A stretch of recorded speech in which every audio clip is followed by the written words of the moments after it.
დავიწყოთ. მოგესალმებით. პირველი შემთხვევაა, როდესაც ლექციას ვატარებ მეგაფონით და აქ რუსთაველზე ჩემი სკოლის პირდაპირ.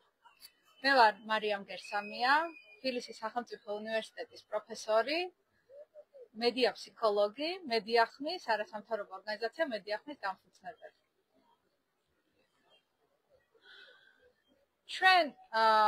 ჩვენი რუტინა არის ძალიან შეცვლილი და ბუნებრივია, რომ ყველა ფიქრობთ ახალ გზებზე, ახალ ცოდნაზე, რომელიც მოგვეხმარება, რომ შევხვდეთ იმ მომავალს, რომელიც გარდაუვალ დადგება, გამარჯვებას, ხო?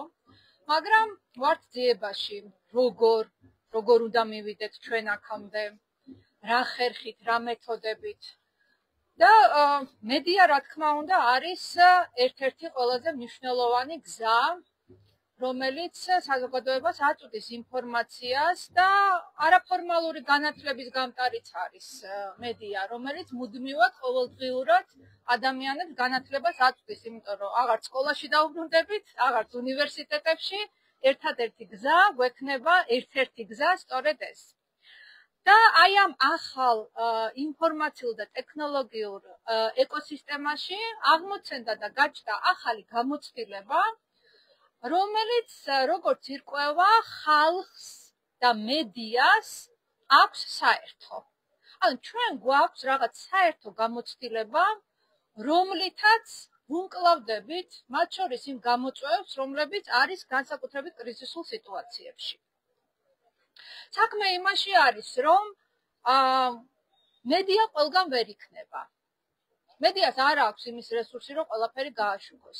არადა საინტერესო ამბები შეიძლება ძალიან ბევრგან ხდებოდეს, მით უმეტეს კრიზისები შეიძლება ბევრგან იყოს, დანაშაული შეიძლება ბევრგან ხდებოდეს და ამისი გაშუქება შეიძლება მედიამ უბრალოდ იმიტომ ვერ შეძლოს, რომ პროფესიონალი ჟურნალისტი ყველგან არ არის. სამაგიეროდ. ყველგან არის ადამიანი, რომელსაც აქვს smartphone, რომელსაც შეუძლია უცბად გადაიღოს და თავის სოციალურ ქსელში გამოაქვეყნოს ისეთი მასალა, რომელმაც შეიძლება მსოფლიოს შეძრას და გაგახსენებთ 2020 წელს ჯორჯ ფლოიდის საქმეს, ეს იყო ფერადკანიანი ამერიკელი, რომელსაც უბრალოდ თინეიჯერი 17 წლის გოგო მიდიოდა ქუჩაში და დაინახა, რომ პოლიციელი მას აკავებდა და 10 წუთიანი უწყვეტი ლაივით გავიდა Facebook-ზე.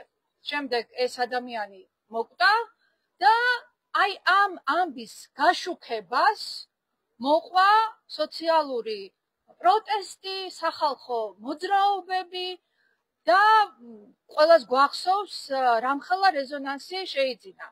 და თავად ეს გოგო, რომელიც ჟურნალისტი, პროფესიონალი, რა თქმა უნდა, არ იყო, პულიცერის პრემიის სპეციალური ჯილდოც კი მიიღო მან. კიდევ უფრო საინტერესო მაგალითი ჰქონდა მარია რესას, რომელიც გახლავთ ნობელის პრემიის ლაურეატი, საინტერესო წიგნი აქვს დაწერილი როგორ დავამარცხოთ დიქტატორი, რომელიც შესაძლოა თქვენც იცით, ყველა მიცით. და არჩევნებზე ფილიპინებზე 2010 წელს მას ყავდა დატრენინგებული 90,000 სამოქალაქო ჟურნალისტი, რომლებიც ყველგან იყვნენ და ეს იყვნენ ადამიანები სწორ ადგილას, სწორ დროს, რომლებიც აწვდიდნენ მედიას, საინტერესო კადრებს, გადიოდნენ ლაივში და პრაქტიკულად იმდენად დეცენტრალიზებული იყო მედია, რომ აი სწორედ იმ დიქტატორულ რეჟიმებს და ავტორიტარულ რეჟიმებს უჭირდათ აი ამის ჩახშობა, იმიტომ რომ ეს იყო მოქალაქის ხმა, რომელიც არ არის პროფესიონალი ჟურნალისტი, მაგრამ ნებისმიერ მომენტში შეიძლება გახდეს. ანუ ჩვენ შეგვიძლია ვთქვათ, რომ სანამ პროფესია ჟურნალისტი იქნებოდა, იყო მოქალაქე ჟურნალისტი, რომელიც რა თქმა უნდა ამ საქმეს, რასაც დღეს კამერებით აკეთებენ ჟურნალისტები, ვიღაც აკეთებდა ხო ამას. ანუ ცალკე მიმდინარეობა გაჩნდა ახალ ინფორმაციულ ეკოსისტემაში, რომელსაც ქვია მოქალაქე ჟურნალისტი. მოქალაქე ჟურნალისტი შეიძლება გახდეთ შემთხვევით, უბრალოდ შეესწრო ისეთ ამბავს, რომ ამოიღო smartphone და გადაიღო. შეიძლება უბრალოდ დაფიქრდე, რომ ამ თემებს არავინ არ აშუქებს და მოდი მე ვიქნები ის, ვინც ამას გააშუქებს და ძალიან ლოკალური და პატარა თემები გამოიტანო სააშკარაოზე და ამაზე ილაპარაკო. მე გაგახსენებთ 2015 წლის 13 ივნისს, როდესაც საქართველოში თბილისში მოხდა წყალდიდობა.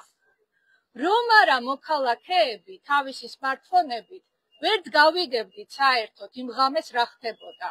სწორედ ამ ადამიანებმა გაგვაგებინეს და ატეხეს განგაში.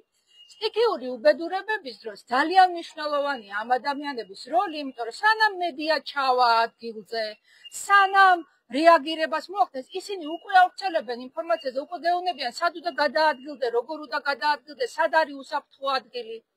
და დემონსტრაციების დროს ჩვენ ხედავთ და უამრავი მაგალითია იმის, რომ როდესაც დაშლა მიდის დემონსტრაციების კამერების ხდება, რომ აი ზუსტად ტარგეტირებულად ჟურნალისტებს აშორებენ ადგილებიდან, რომ ჟურნალისტის და კამერის თვალწინ არ მოხდეს ადამიანების ცემა, ძალადობა. ზოგჯერ ერიდებიან ხოლმე, ზოგჯერ ამასაც არ ერიდებიან, პირდაპირ ჟურნალისტებს პირდაპირ ეთერში უმყავდებიან. მაგრამ იქ სადაც ჟურნალისტი არ არის, ჩვენ ვნახეთ, რომ მაგალითად TV პირველის ოპერატორი როცა ცემეს, ეს შემთხვევით გადაიღო მოქალაქე ჟურნალისტმა და შემდეგ, ანუ მათ არც იცოდნენ, რომ ვინმე უღებდა და ჩვენ ყველა ვნახეთ, რამოდენიმე ადამიანი როგორ უსწორდებოდა. ანუ ძალიან მნიშვნელოვანი არის, რომ მოქალაქეებმა იგრძნონ რამხელა როლი აქვს მათ იმაში, რომ მიეხმარონ, მედიასაც მიეხმარონ, რომელსაც რესურსები არ აქვს დღეს იმის, რომ ყველგან იყოს და ყველაფერი გააშუქოს. და რა თქმა უნდა, ამით საკუთარ თავსაც მიეხმარონ და ჩვენი რაღაც საერთო გამოცდილება ამითი შევიძინოთ ყველამ ერთად. გამოწვევები რა თქმა უნდა აქვს სამოქალაქო ჟურნალისტიკას. მოქალაქე ჟურნალისტები არ არიან არსად დასაქმებულები, ეს არიან ჩვეულებრივად ადამიანები, რომლებიც ამას აკეთებენ საზოგადოებრივ საწყისებზე. თუმცა შეიძლება ისეთი რამ გადაიღონ, რომ მერე ფულიც გადაუხადონ ამაში. თუმცა ყველაფერს აკეთებენ ისინი ესე ნებაყოფლობით. იმ შემთხვევაში, როცა ჟურნალისტმა უნდა გაიაროს რაღაც სარედაქციო ფილტრი იმისთვის, რომ მასალა გამოაქვეყნოს, შეუთანხმოს პროდიუსერს, წყაროს შეუთანხმოს, გადაამოწმოს ფაქტები. მოქალაქე ჟურნალისტი პირდაპირ აი ესე ფილტრის გარეშე, ყველანაირი სარედაქციო ბიუროკრატიის გარეშე პირდაპირ გადის ეთერში. ამ ხრივ ის უფრო ოპერატიულიც არის, რაღაც რეალობაც უფრო ფილტრის გარეშეა თითქოს წარმოდგენილი. მაგრამ ამასთან რისკებიც არის, რომ შეიძლება უცბად დეზინფორმაცია გაავრცელოს და შეიძლება არასწორად აღიქვავდეს რა ხდება და ისე მოყვეს. ამის რისკები რა თქმა უნდა არის. და ეთიკის სტანდარტების ცოდნა შეიძლება სასარგებლოც იყოს ამ შემთხვევაში ჟურნალისტისთვის. მაგრამ ჩვენ თუ გავიხსენებთ აი უკრაინის ომს მაგალითად, როგორ გებულობდით ჩვენ უკრაინის ომში რა ხდებოდა? ნუ BBC-ს უყურებდით, რა ვიცი, ხშირად BBC-ს კი არა, Telegram-ზე ან სიგნალზე ან სხვადასხვა არხებზე შევდიოდი და ჩვენი მოქალაქეები და ჩვენი მეგობრები იქ რასაც პოსტავდნენ, მოქალაქე ჟურნალისტები იმით ვგებულობდით რა ხდება. ეს ხანდახან იყო უბრალოდ ქუჩაში გადაღებული კადრები, ფანჯრებიდან გადაღებული კადრები და ეს იყო აი გაუფილტრავი ინფორმაცია იყო და ამით გავიგეთ ჩვენ ყველა ის საშინელება, რაც რეალურად ხდებოდა, იმიტომ რომ მედიას ხშირად, რა თქმა უნდა, აქვს თავისი სარედაქციო ეთიკური სტანდარტები, რა უნდა გამოჩნდეს, რა არ უნდა გამოჩნდეს, სისხლის გამოჩენა არ შეიძლება, გვამის გამოჩენა არ შეიძლება და ასე შემდეგ, ასე შემდეგ. მოქალაქე ჟურნალისტს ეს არაფერი, ეს ვალდებულებები არ აქვს. მაინც მიუხედავად ამისა, მაინც მნიშვნელოვანი არის, რომ მოქალაქე ჟურნალისტმა ითანამშრომლოს პროფესიონალ მედიასთან. იმიტომ რომ ის უფრო დაცული იქნება, რომ ინფორმაცია იყოს გადამოწმებული და უკვე ის რაც ეთერში გადის, მასზე პასუხისმგებელი რა თქმა უნდა არის მედია. თუ საკამათო გახდება იგივე სასამართლოში თუ წავა საქმე რაღაც სხვადასხვა გარემოებების გამო, აქაც მედია იქნება პასუხისმგებელი და უფრო დაცული იქნება ამ შემთხვევაში მოქალაქე ჟურნალისტიც. ამიტომ ძალიან მინდა რომ აი ეს ნდობა ჩამოყალიბდეს მოქალაქე ჟურნალისტებსა და მოქალაქეებსა და კრიტიკულ სანდო მედიას შორის რომ აი ეს ინფორმაციის გაცვლა მოხდეს.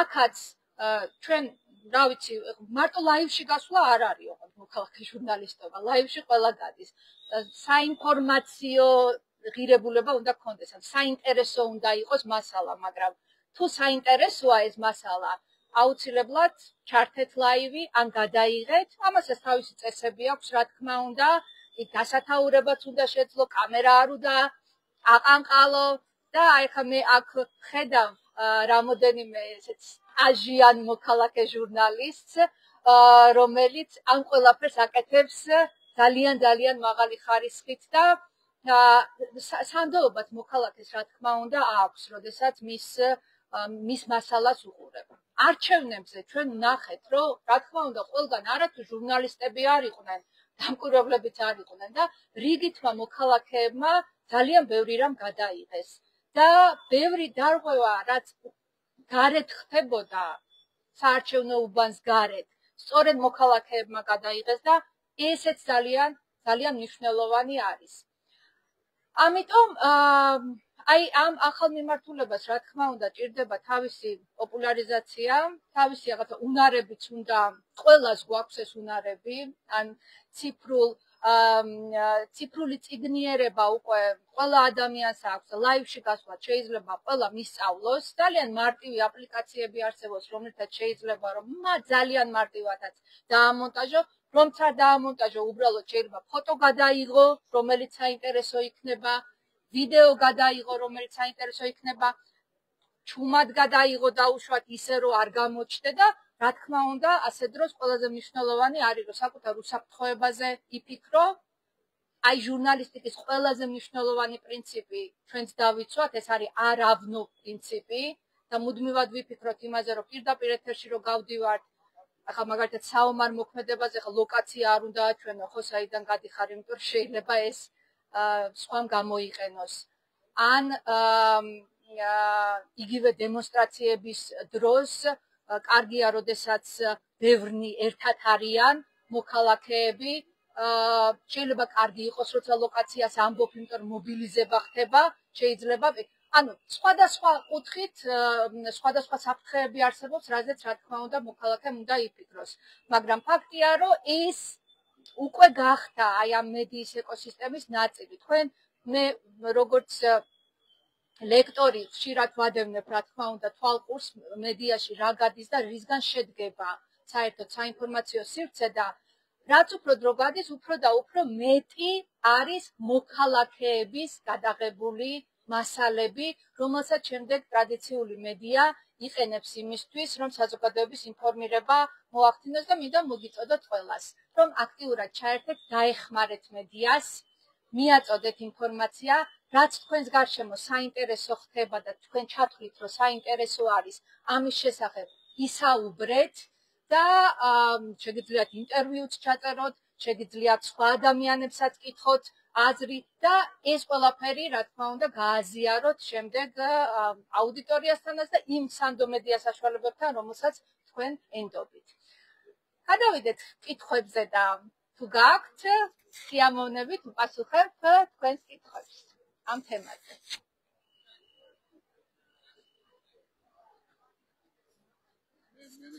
კი ბატონო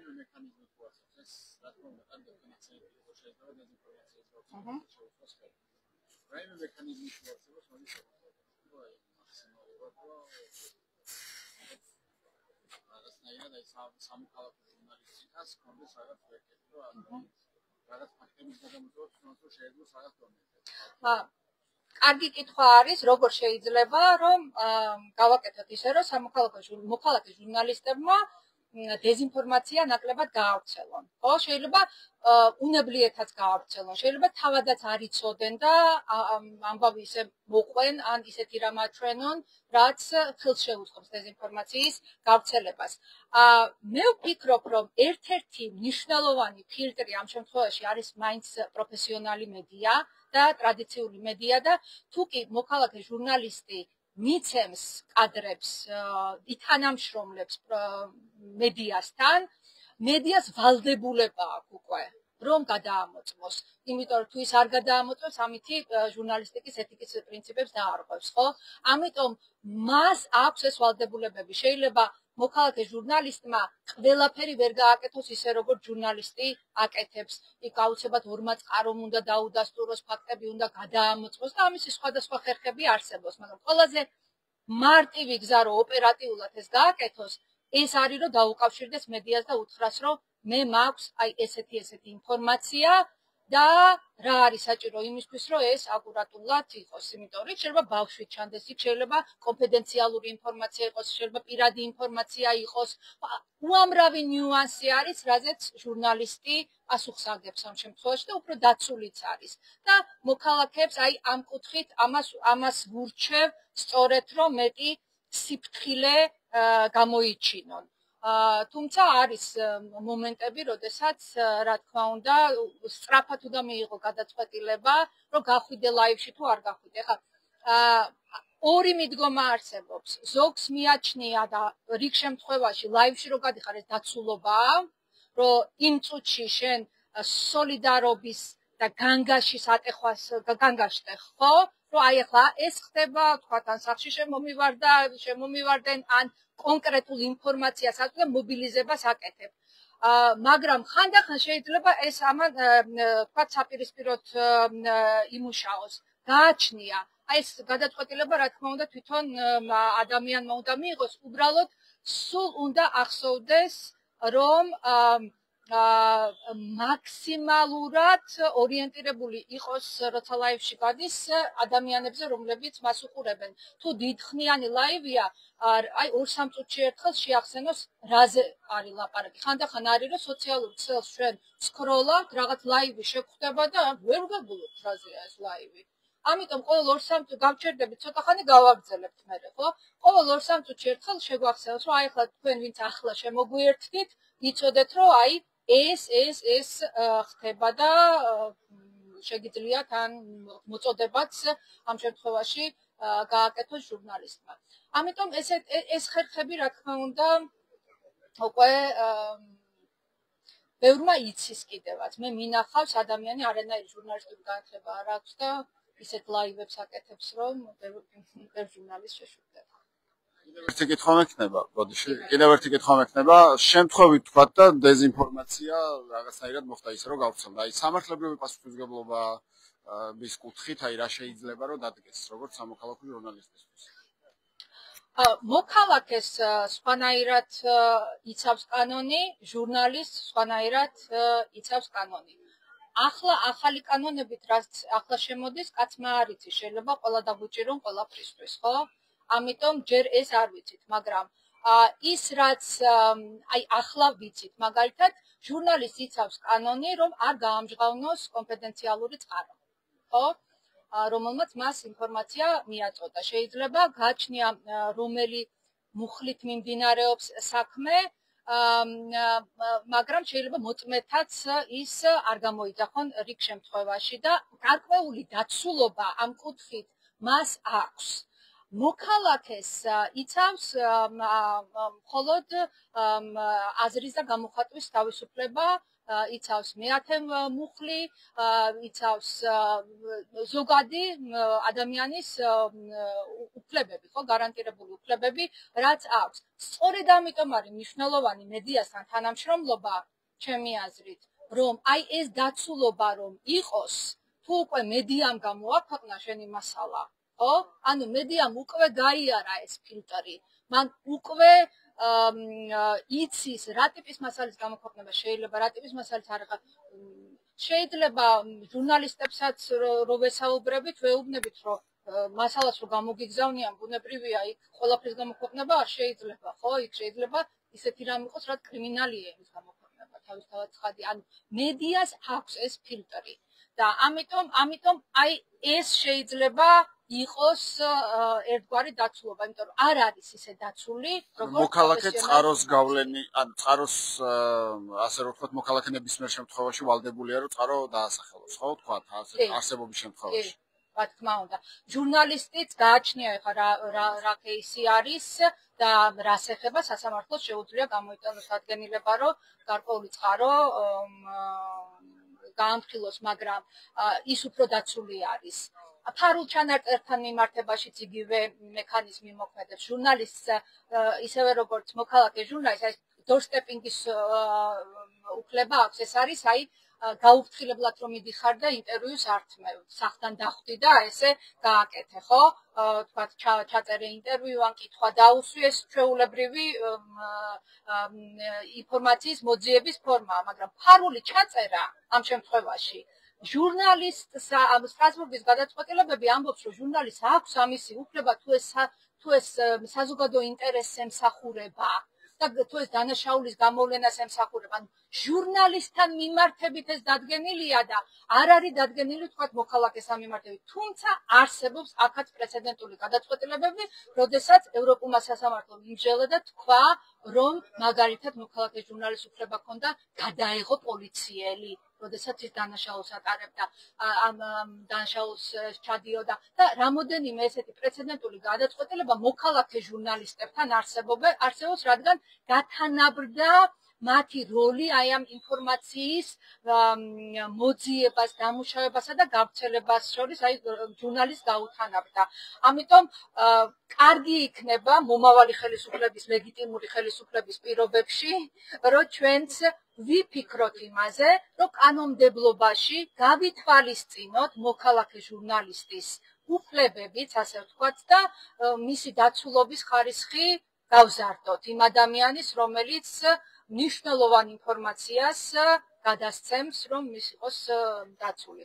ჯერჯერობით ეს, რა თქმა უნდა, არის დამიჯერებელი. მე ესეთ შეკითხვა მაქვს მედიასთან დაკავშირებით, აქვს თუ არა მედია საშუალებას ან საშუალებებს გამოიყენოს ცენზურა რაღაც კონკრეტულ საკითხებთან დაკავშირებით და არის თუ არა ინტერესთა კონფლიქტი და ჩემი აზრით დღეს საქართველოში ამ მხრივ ვართ პოლარიზებული, ანუ რაღაც მხარეები არსებობს მედიაში და რაც უფრო ხშირად ვილაპარაკებთ ამაზე, კარგი იქნება. ანუ ჩემი აზრით ეს პრობლემა თუ არ დაიძლია და როგორ უნდა დაიძლიოს, ამასთან დაკავშირებით მინდა კითხვა, იმიტომ რომ ეს ძალიან დიდ დისკომფორტს ქმნის, იგივე აქციებზეც ნებისმიერ რაღაც საკითხს არა აქვს მნიშვნელობა თუ არის მაგალითად X პიროვნება ვიღაცა მედია საშუალების ან წარმომადგენელი ან ახლობელი ან ასე შემდეგ, ის ძალიან აქტიურად ჩუქდება და სხვათა შორის ლაივები ამისთვის ძალიან კარგია. ანუ ესე ვთქვათ კონკურენციის მიმართულებით და ძალიან ბევრმა გაუწია ამ მიმართულებით და თუ კაი ლაივების ჩაწერა შეგიძლია, თუ გაქვს ქარიზმა და ანუ საკითხს კარგად იცნობ, შეიძლება გადაუსწრო მედია საშუალებასაც ყურებადობის სახით, მაგრამ აი ეს პრობლემა როგორ უნდა დაიწყოს საქართველოში? როგორ წარმოიშვა სამოქალაქო ჟურნალისტიკა? ზუსტად ასე წარმოიშვა სამხრეთ კორეაში, რომ არ აშუქებდა ტრადიციული მედია, არ აშუქებდა და აი რამოდენიმე ადამიანი უბრალოდ დასხდნენ და თქვეს, რომ რა ვქნათ, მოდი ჩვენ თვითონ გავაკეთოთ, რაღაც საიტი გავაკეთოთ, ჩვენ თვითონ გადავიღოთ, ჩვენ თვითონ ვილაპარაკოთ და აღმოჩნდა, რომ ეს იდეა იყო წარმატებული. კონკურენტები არ არიან სამოქალაქო ჟურნალისტები და პროფესიონალი ჟურნალისტები, უფრო რაღაც თანამშრომლობის რეჟიმი არის. რაც შეეხება იმას, რომ მედია ვერ აშუქებს ყველაფერს და მედიას აქვს თავის წესრიგი, მედიას აქვს თავის სარედაქციო პოლიტიკა და ესეც თავისუფლებაა, რომ მას აქვს უფლება აირჩიოს რა გააშუქოს და რა არ გააშუქოს. რა თქმა უნდა, ეს ქმნის აი იმ გეფებს და იმ სიცარიელეს, რომ რაღაც თემები არის, რომელიც ვერ ხვდება უბრალოდ. და იკარგება ხალხის ხმა. ანუ ხალხს უკვე აღარ აქვს იმისი განცდა, რომ ნამდვილად მე რაც მინდა იმაზე საუბრობს მედია, ხო? და ახალი ესეთი ტერმინიც არის public interest media, რომ რაც შეიძლება გავაძლიეროთ public interest media, ანუ მედია, რომელიც ზუსტად ხალხის ინტერესს ემსახურება, იმიტომ რომ მე ეს ყველაფერი აისახება მარკეტინგზე, ყველაფერი აისახება ფინანსებზე. ხალხი თუ აღარ ენდობა თავის თავს აღარ ხედავს, აღარც უყურებს ტელევიზორს, ნაკლებად უყურებენ უკვე და ყველა უყურებს აი ზუსტად ამ სოციალურ ქსელებს, რაღაც ლაივებს, ინფლუენსერებს უფრო მეტი ნდობა აქვთ რატომღაც. ხო, ანუ ეს ტენდენცია მოდის. ამიტომ არის მნიშვნელოვანი, რომ ხალხი გამოჩნდეს და ხალხი გამოჩნდეს ზუსტად ტრადიციულ მედიაში გამოჩნდეს.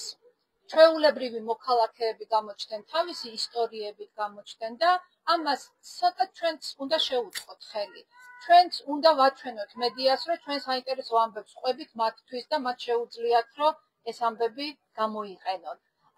მათთვის ეს რესურსი არის. ჟურნალისტ ყველაზე მეტად რაც ჭირდება, ეს არის საინტერესო ამბავი.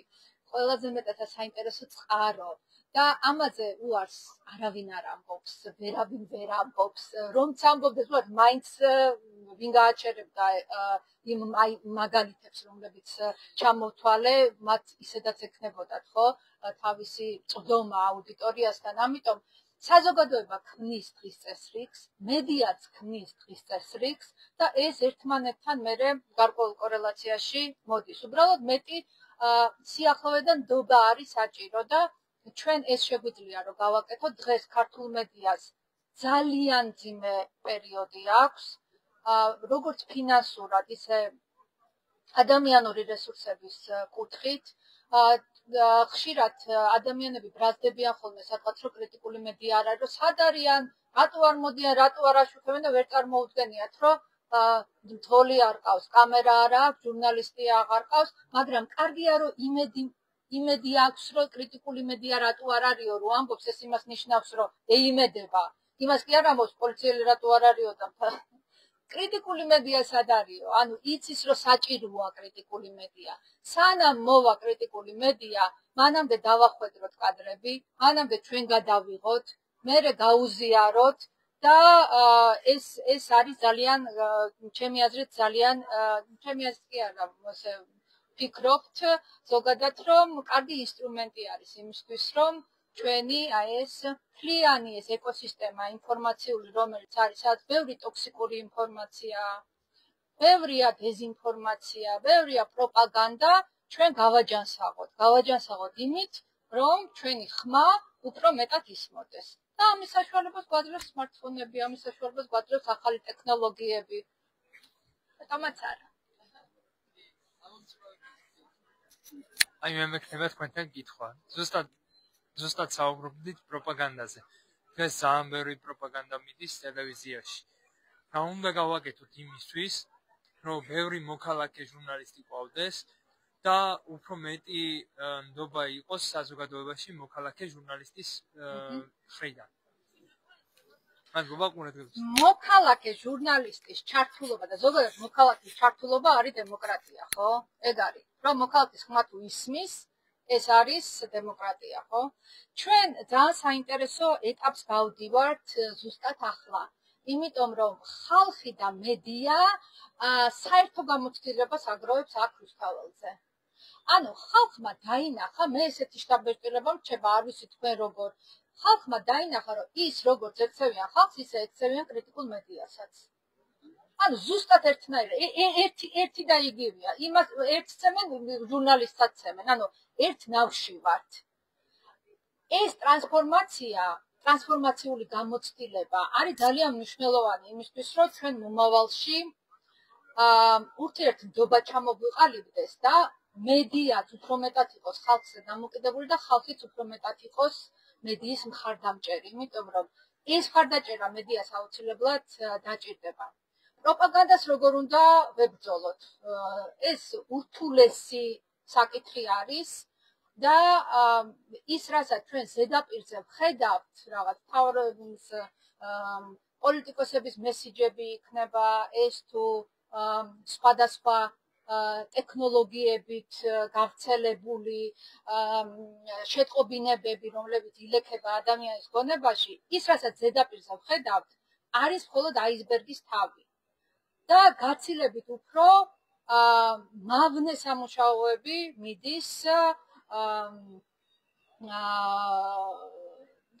დარწმუნებული ვარ, რომ ეს ყველაფერი, რა თქმა უნდა, რუსეთის მხრიდანაც არის დაგეგმილი და ხელშეწყობილი და მას აქვს ძალიან მავნე გავლენა ადამიანის ჯანმრთელობაზე, მენტალურ ჯანმრთელობაზე პირველ რიგში. ამის ერთ-ერთი მაგალითი არის უიმედობა და ნიჰილიზმი, რომელიც აქვს ეს ეფექტი სწორედ ისე არის შეფუთული ინფორმაცია, რომელსაც აწვდიან და ისეთი ფორმით ხდება ამის გავრცელება, აუცილებლად ნეგატიური ემოციით, ზიზღით არის შეზავებული hate speech-ითაც, სიძულვილის ენით, გარკვეული ჯგუფების სტიგმატიზაციით, რომ ეს იწვევს ადამიანებში უძლურების განცდას და დიდხანს უბრალოდ ვერ უძლებენ ამ სიტუაციას და მერე ნებდებიან.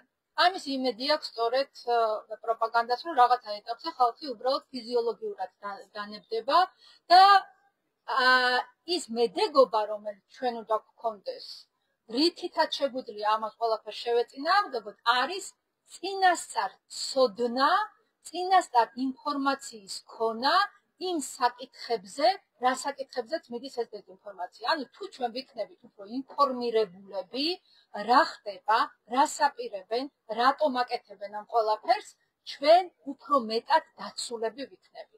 და აი ამ ჩვენ კონტექსტში საკვანძო ფრაზა ჩემი აზრით არის გახსოვდეს მომავალი.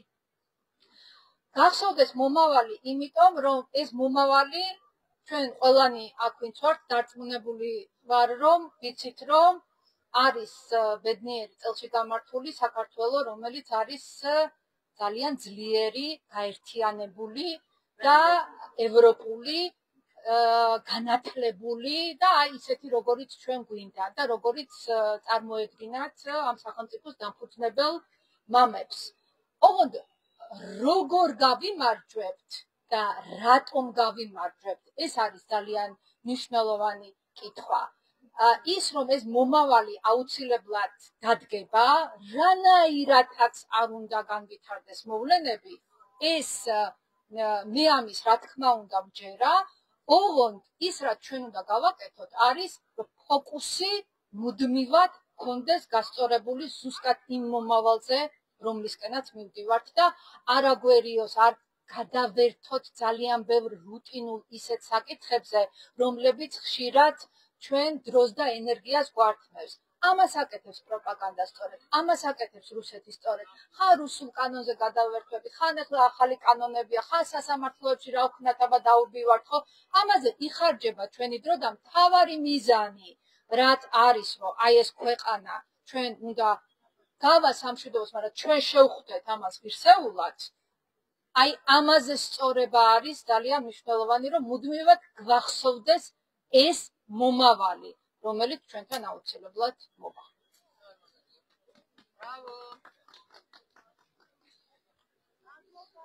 ძალიან დიდი მადლობა კიდევ ერთხელ ჩვენ გავაგრძელებთ ამის მიუხედავად რაღაცა დაპირისპირებების მიუხედავად თუნდაც ამ საპროტესტო მოძრაობის შიდა წრეებში მიუხედავად ყველაფრისა ჩვენ სახეს გავაძლიერებთ. შევეცდებით რომ გადავიდეთ რეგიონებზე, შევეცდებით რომ გავახშიროთ სხვადასხვა ლოკაციები ავიღოთ, შევეცდებით რომ გავამრავოთ აუდიტორიები და გადავიდეთ გადამზადებაზე და გადავიდეთ ცოდით შეიარაღებაზე. კიდევ ერთხელ დიდი მადლობა, მომავალ შეხვედრამდე.